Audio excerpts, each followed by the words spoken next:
Marius Cow is one of EU's most underrated pro players, and in the most recent solo cash cup, he had a KD of 52 and won 2 games on EU. This alone made me want to make a video on him because we haven't seen this type of domination from a player on EU in a long time. But as I watched these fights back, I started to feel deja vu. As I watched more fights, what was happening became clear. I wasn't watching any ordinary player.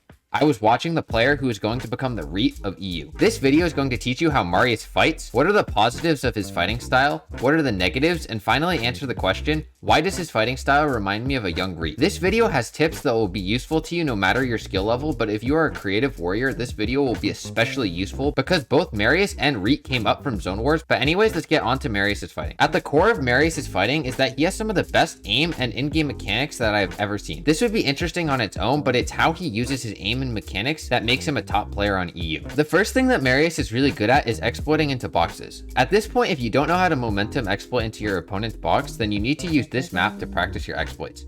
Marius is able to consistently do this from the top and the walls, which allows him to end fights much quicker. He also uses the skulls from both the green water and the medallion to exploit into the box from a further distance away. This is really overpowered because a good player will see you running at their wall and line up a shot, but using the skulls makes this exploit almost undetectable. Now let's look at some individual fights to get a better understanding of what makes Marius such a strong fighter. In this first fight, he is pushing an opponent who is boxed up. He pressures from the top and feels very comfortable aggressively pressuring his enemy's floors. This is because he sees that the defensive player doesn't have any centerpiece control. As a result, he feels more confident to play right up on his opponent's floors because he knows that if he gets edited on, he can quickly place a ramp over his opponent, blocking incoming shots. This happens exactly in this fight, which gives Marius an easy opening to finish off this fight. Moving on to his next fight, Marius pushes this player who is in a 2x1. He starts out by spraying the defensive player's wall and gets a shot through. He doesn't stay here long as he wants to make himself unpredictable, so he switches to a different wall and sets up from the left side of the box to give himself a right shoulder peek. He then takes the wall,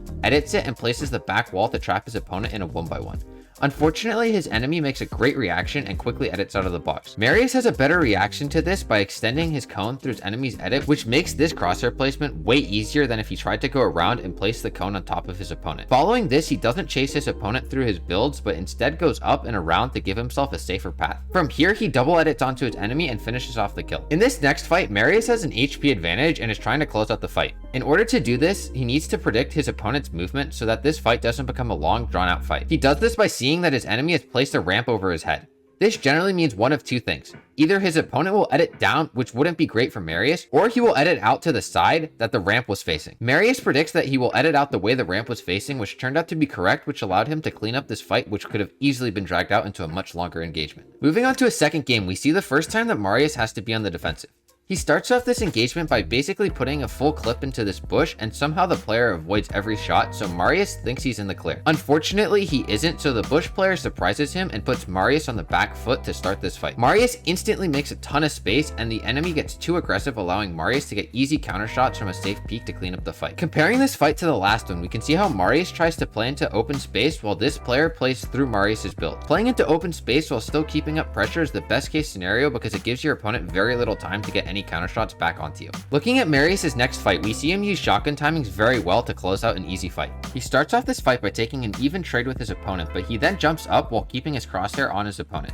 His enemy edits, giving Marius an easy shot, but he also shoots back at Marius. Unfortunately for his enemy, Marius placed the floor to block this shot. Knowing now that his enemy has to wait to shoot his next shotgun shot, he instantly jumps into the box and gets an easy kill. The final fight we are going to look at shows us how to use the skulls from either the medallion or the green water to manipulate spacing. Marius is getting pressured and he wants to make some space because he doesn't like his current position. He does this by using a skull jump to quickly distance himself from his enemy.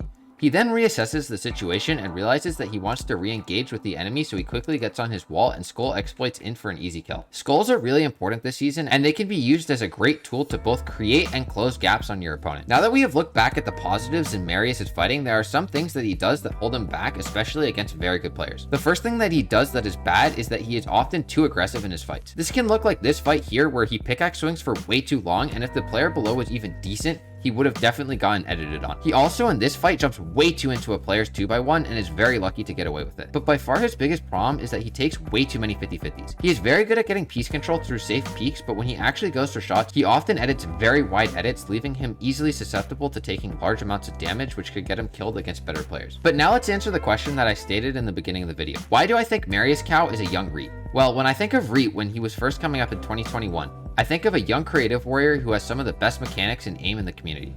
Marius checks this box with flying colors, as he is widely regarded as one of the best creative players on EU, and his aim and mechanics are out of this world. When I think of this 2021 version of Reit though, I see a player who is still very unrefined in a lot of little things that he does. Marius in the same light has a very strong core, but there are definitely many parts of his fighting that feel unrefined and need some work. This isn't saying anything truly bad about Marius, because Reit had these very similar issues 3 years ago, and since then he has become arguably a top 3 controller player in the world and has a bright future ahead of him. So hopefully Marius can follow in Reit's footsteps and take over the Fortnite world, because he definitely has the talent to do so. If you're anything like me, I hope you continue to follow Marius's journey in competitive Fortnite and see if he can develop into the legend that he has the potential to become.